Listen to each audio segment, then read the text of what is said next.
In this video, I'm going to tell you everything you need to know about airgun slugs versus pellets, why we shoot pellets, why we shoot slugs, and how to shoot slugs accurately. I just want to let you know this is information I got from watching a video on Airgun Extra. And I don't know their names, but the Airgun Extra guy was interviewing the guy from Daystate that basically knows everything about air guns. One of my favorite dudes. And this is going to be the quick version of what they said. How to shoot slugs out of air guns. A slug is basically a bullet. At 70 yards and under, a pellet will always outperform a slug. But when you get beyond 70 yards or there's wind involved, that's when the superior ballistics of an airgun slug will come into play. When airguns were first invented, they shot round ball, and that turned into mini ball. So airguns originally shot slugs. But then about the 1950s, pellets became common.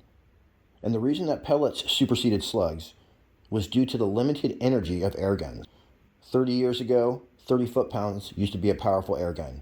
Then 20 years ago, 50 foot-pounds were powerful. Nowadays, most airguns are 60 to 70 foot-pounds. The Brocock Ghost is 95 foot-pounds. The Daystate Alpha Wolf is 115 foot-pounds. When comparing this to a firearm, an AK-47 is 1,700 foot-pounds, where your standard military rifle is at least 1,000 foot-pounds. So even on the high end, nowadays, we only have 100 foot-pounds to work with. So because of the low power of air guns, any drag in the barrel creates a huge problem.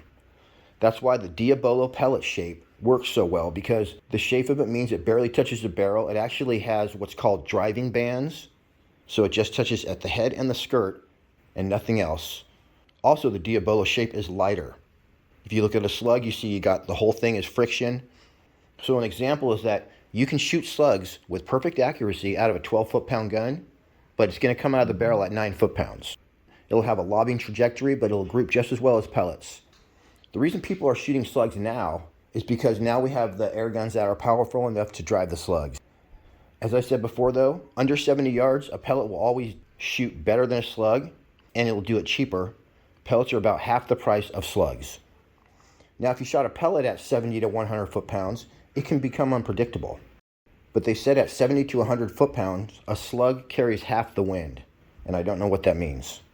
But basically, if you want to shoot extreme long ranges with the high-power air guns that they have nowadays, slugs can do that. But you can't just put a slug into a pellet barrel. So when it comes to firearms, there's a bunch of charts, and they take into account the weight, length, speed, and energy of the projectile, and for every combination, it'll give you a twist rate. Unfortunately, due to the low power of air guns, even at 100 foot-pounds, we're not able to use charts like that. So the standard air gun twist has been 1 in 17.7 twist. So most of your 12 foot-pound, 30 foot-pound, and 50 foot-pound air rifles have the 1 in 17.7 twist. But there's so many factors that come into play for air guns, such as the power is developed in different ways in different air guns, the air expands in different ways, and as well regulated versus unregulated makes a difference. And once again, we're still only dealing with 100 foot-pounds. So if you look at the firearms world, a 5.56 is going to have a 1 in 12 twist rate. 7.62 is going to have a 1 in 18 twist rate. Some different higher twist rates in the firearms world will be up to a 1 in 30 twist rate. But with air rifles, what has more of an effect than the twist rate is the friction in the barrel rifling, the depth of the lands, the depth of the rifling, and the choke. That has a bigger effect with an air gun than the twist rate is going to have. So the long and short of it is that slug barrels need to be developed. The Daystate guy was saying that you can take a 1 in 12 twist barrel or a 1 in 30 twist barrel, and just by changing the length of the choke, or I guess the choke rate at the very end of the barrel, can make a huge difference. So they have a team with researchers all over the world that test barrels and all that stuff. So the main thing is that your air gun needs to have enough power to shoot a slug. The Daystate guy says that what they've been finding is that less lands, so that would be less rifling grooves, and a very slight choke seems to work the best. And they're using twist rates anywhere between 1 in 30 all the way down to 1 in 18. So I would say as a rule, maybe a little bit of a higher twist rate, but nowadays just get a slug barrel from the manufacturer that they already say, hey, this shoots slugs or whatever. Because in their research, they have found that the ammo in the barrel just makes a huge difference. So some interesting points that they discussed about COVID is that everyone went out and shot during COVID, while no one was making pellets. Then COVID was over. Everyone wanted to resupply their pellets, so they had a huge run on pellets. And that's also the exact time that everyone wanted to start shooting slugs. So the big pellet companies, there was nothing they could do. There's no way that they could make slugs.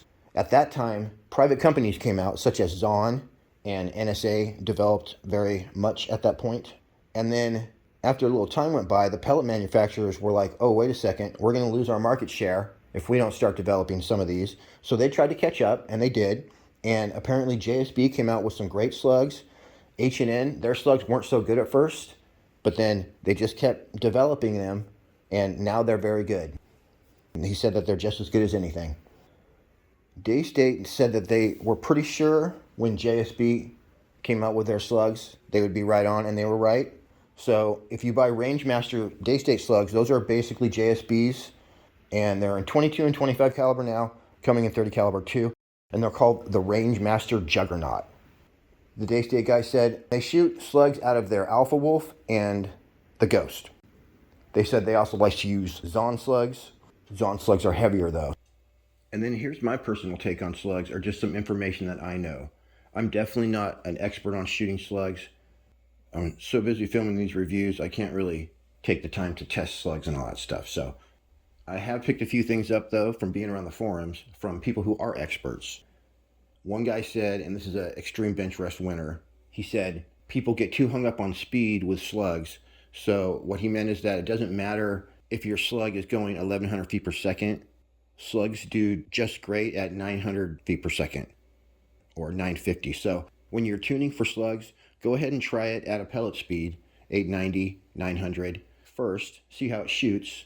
And then let's say it does group good, start seeing how fast you can push it. See if you can push that baby 920, then go to 950, which some of the heavier pellets fly at those speeds. And yeah, just keep on pushing it until it starts to lose accuracy. So people off the top of my head that have slug barrels available, I'm pretty sure FX is going to have something. Scout has slug barrels, different varieties.